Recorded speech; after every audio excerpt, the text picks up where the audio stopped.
Russia and Crimea are preparing to celebrate 1 year together. On March the 16th, the Black Sea Peninsula held a referendum in which nearly 97% of voters chose to leave Ukraine and become part of Russia. The accession of Crimea into Russia was a defining moment in Ukraine's crisis that triggered the worst standoff in East-West relations since the Cold War. As part of the anniversary, Russia will air a documentary titled Crimea Way Back Home on Sunday evening.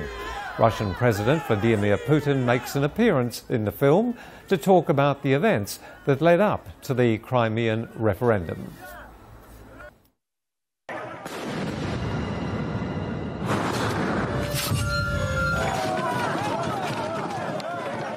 In a trailer for the documentary, Russian President Vladimir Putin reveals that he planned the absorption of Crimea into Russia when then Ukrainian President Viktor Yanukovych fled to Russia.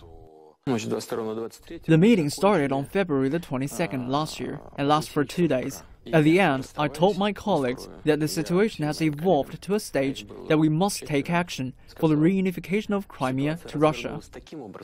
Putin says the actions were taken for the benefit of the people in Crimea.